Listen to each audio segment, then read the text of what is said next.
আসসালামু আলাইকুম, বিসমিল্লাহির রহমানির রহিম। আর রাহিতুম মাকতুম থেকে কাবা নির্মাণ ও সমস্ত সমাধান রাসূল আকরাম সাল্লাল্লাহু আলাইহি সাল্লাম এর বয়স যখন ৩৫ বছর হলো তখন কুরাইশেরা কাবা নির্মাণের সিদ্ধান্ত নিল। এর কারণ হলো কাবা তখন কেবল মাটি থেকে সামান্য উঁচুতে তার দেওয়ালে বেষ্টিত একটি ঘরের মতো ছিল। হযরত ইসমাইল আলাইহিসসালাম আম, এর যুগ থেকে এর উচ্চতা ছিল ৯ হাত। এর উপরে কোনো ছাদ ছিল না।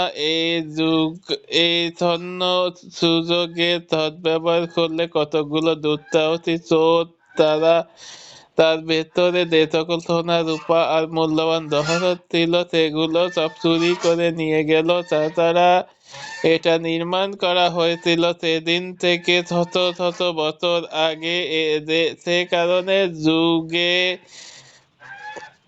যুগে বিপদ আর আপদের বহু ঝড় চান্দা বয়ে গিয়েছিল তার উপর দিয়ে। এতে তার প্রাণের রস শুকিয়ে গিয়েছিল। রোদ আর তৃষ্ণার এর দেয়ালগুলো ফেটে চৌচির হয়ে গিয়েছিল।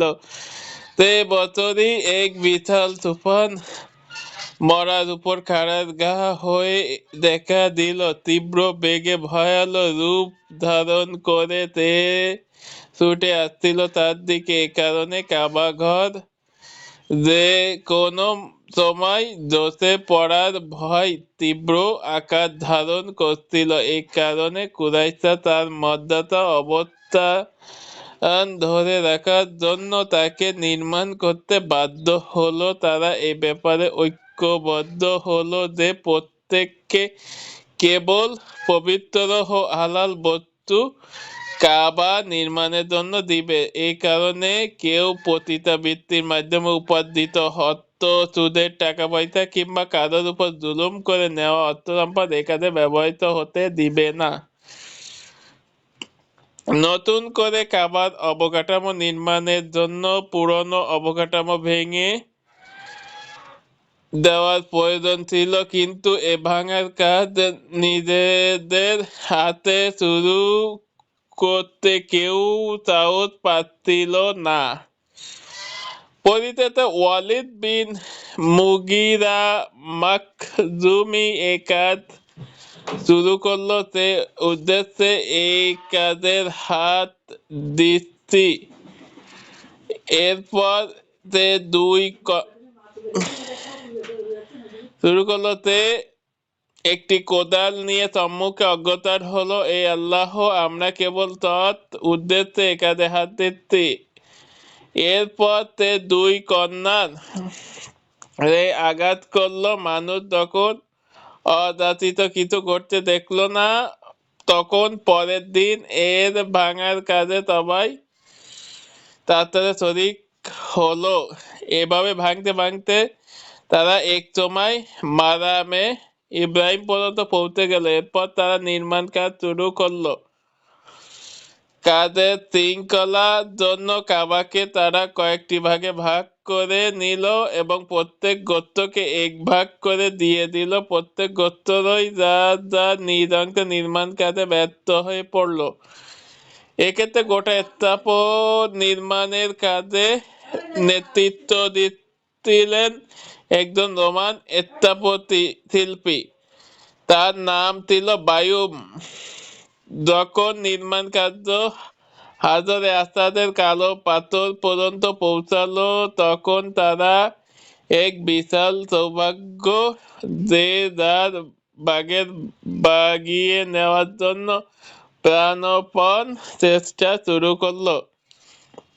তাদের সুনীল আকাশে দেখা দিল বিশৃঙ্খলা কালো মেঘের ঘন ঘটা। টানা তার কিংবা ৫ দিন চলল তাদের দ্বন্দ্ব ঝগড়া বিবাদ। ধীরে ধীরে তা আরো ভয়ের রূপে ধারণ করলো। কিছুক্ষণের জন্য মনে হচ্ছিল হারামেও এবার বুঝি রক্তের দরিয়া বহে যাবে। ভাগ্য ভালো তাদের পক্ষে ছিল, সে কারণে আবু উমাইয়া বিন মুগিরা মাকজুমি তাদের পথ আগে দাঁড়ালো, তাদের কাছে প্রস্তাব করলো যে সেই ব্যক্তি এ বিষয়ে সিদ্ধান্ত দিবে যে আগামীকাল সর্বপ্রথম বাইতুল্লাহর এই দরজা দিয়ে মসজিদে প্রবেশ করবে। তারা সবাই তার প্রস্তাবে সাদরে মেনে নিল এবং আল্লাহ তাআলা সিকিও রাসূল সাল্লাল্লাহু আলাইহি সাল্লামকে দিয়ে এ কাজ করিয়ে নেওয়ার ইচ্ছা ছিল, তাই তিনি সর্বপ্রথম দরজা দিয়ে মসজিদে প্রবেশ করলেন। যখন তারা তাকে দেখতে পেল, সবাই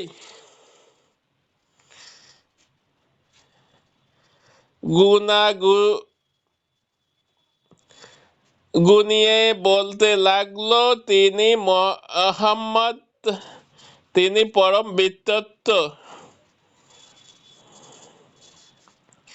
তিনি যে ফয়সালা করবেন আমরা তাহা সন্তুষ্টির চিত্তে মেনে নিতে রাজি আছি। রাসূল আকরাম সাল্লাল্লাহু আলাইহি সাল্লাম যখন তাদের কাছে গিয়ে হাজরে আসাদকে সেই চাদরের মধ্যে রাখলেন, এরপরে তিনি বিবাদমান গোষ্ঠীগুলো সর্দার ও স্থানীয় ব্যক্তিবর্গকে ডেকে সকলকে তাদের একে একে প্রান্তে ধরতে বললেন। তারপর সবাইকে উঠতে বললেন। যখন সবাই দরাদরি করে নির্ধারিত জায়গা পর্যন্ত নিয়ে যাওয়া হলো, তখন নবী করিম সাল্লাল্লাহু আলাইহি সাল্লাম আপন দন্ত মুবারক তার উপরে যথাযথ স্থানে স্থাপন করে দিলেন। এটা ছিল একটি চূড়ান্ত ফয়সালা। তার এই অকল্পনীয় ফয়সালায় সবাই সন্তুষ্ট ছিল। নির্মাণ কাজ করতে গিয়ে কাবা ঘরের কাছে এতে কুরাইশদের পবিত্র ও হালাল পয়সা ফুরিয়ে গেল। এ কারণে তারা উত্তর দিক দিয়ে 6 হাত পরিমাণ জায়গা কাবা ঘরের বাইরে রেখে দিল। আজ সে জায়গাটুকু হিজর ও হাতিম বলা হয়। কুরাইশরা কাবার দরজাকে মাটি থেকে উঁচু করে দিল। উদ্দেশ্য ছিল যাতে তার ভেতরে কেবল তারাই প্রবেশ করতে পারবে যাদেরকে তারা অনুমতি দিবে। যখন কাবার অবকাঠামো উচ্চতা 15 হাতে গিয়ে পৌঁছালো, তখন তারা এর উপরে 6টি পিলার দিয়ে একটি ছাদ নির্মাণ করে দিল। নির্মাণ কার্য শেষ হবার পরে কাবার প্রায় একটা চতুষ্কোণী কাঠামো রূপ ধারণ করলো। এর উচ্চতা হলো 15 মিটার। যে দেয়ালে হাজরে আসাদ স্থাপিত, তে দেয়াল ও তার বিপরীত পাশের দেওয়াল অর্থাৎ উত্তর দক্ষিণ দিকের দেওয়াল হলো 10 মিটার। মাতাব থেকে হাজরে আসাদে রাখার জায়গা উচ্চতায় গিয়ে পৌঁছালো 1.5 মিটারে।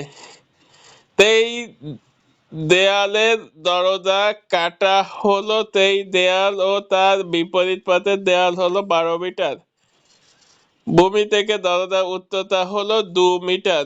কাবার ঠিক নিচ থেকে তার পাশ ঘেরাও করা যে জায়গা রয়েছে তার নাম হলো সায়ুরান। এর মধ্যভাগে উচ্চতা হলো 25 সেন্টিমিটার আর প্রস্থ হলো 30 সেন্টিমিটার। এটি মূলত বাইতুল্লাহ একটি অংশ ছিল, কিন্তু কুরাইশরা এটাকে বাইরে রেখে দিয়েছিল। সবাইকে পর্যন্ত ধন্যবাদ।